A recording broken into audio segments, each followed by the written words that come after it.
Welcome to Animal Inventory TV. I'm Lisa Brown. Our show is based on the premise that animals matter in and of themselves, and that the relationships between humans and other animals are some of the most profound friendships we'll ever know.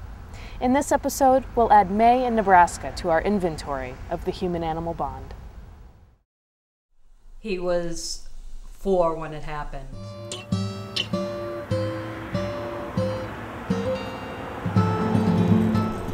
I always wanted a dog.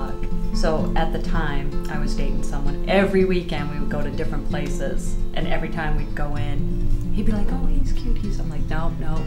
I was like, man, what are you looking for?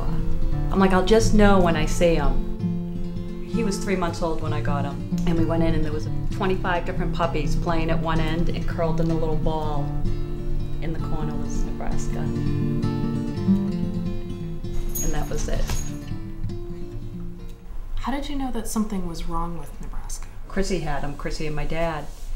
And when we came back, they were really upset and they said there's something wrong with the dog. I picked him up and he was just soaked and he wasn't moving. So as soon as she came in, I was like, you gotta go.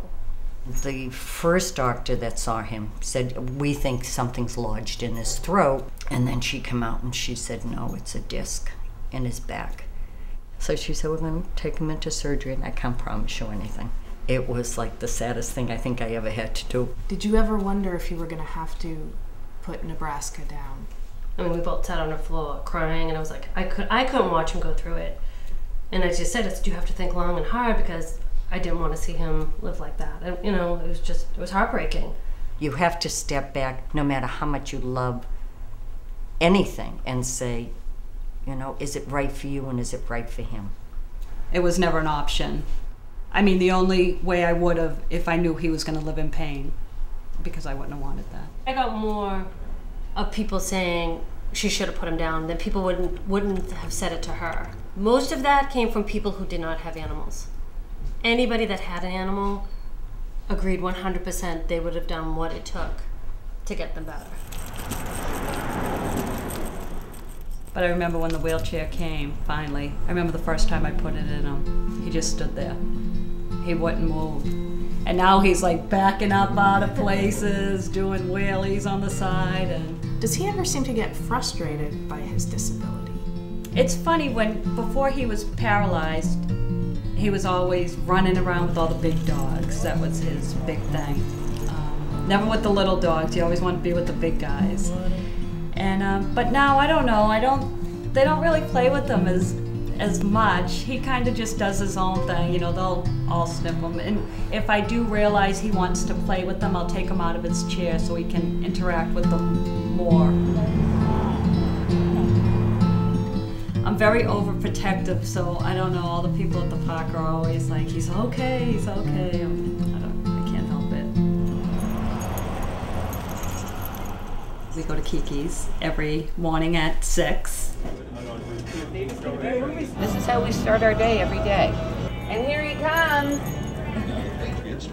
Such a good little boy and so brave. And there's about 6 or 7 guys there, and they all bring little treats in their pocket, and they all wait for him. And they're great. They'll help me set up his chair, or they'll come and take him out of the car. But they all love him down there.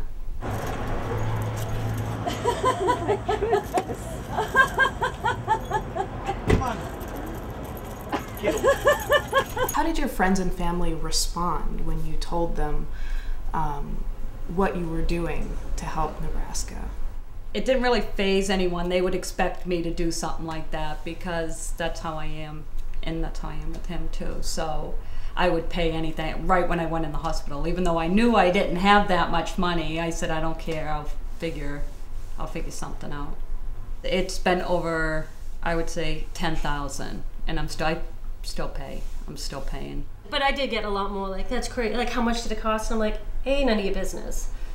You know, so, and B, it's our dog. But you say, oh my God, it's a dog, and look at what it's costing.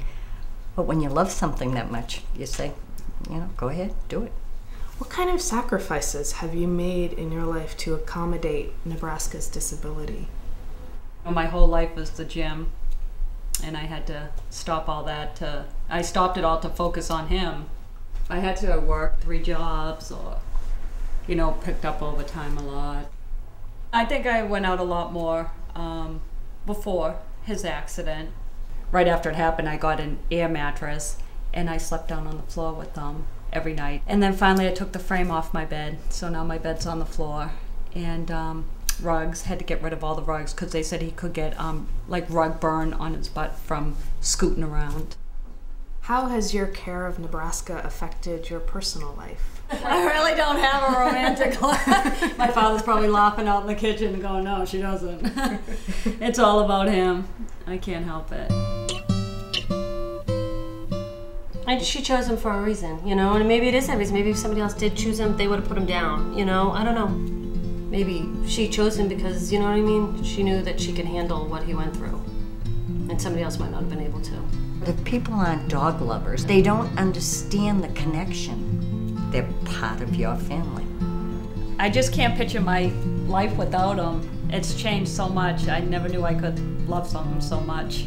I adore him. I look forward to, coming home from work and seeing him. And you can always see him waiting by the door and see his paws underneath the door. And it's just so sad to walk up the steps and not see his paws or not have him there to greet you when you come in. I just couldn't imagine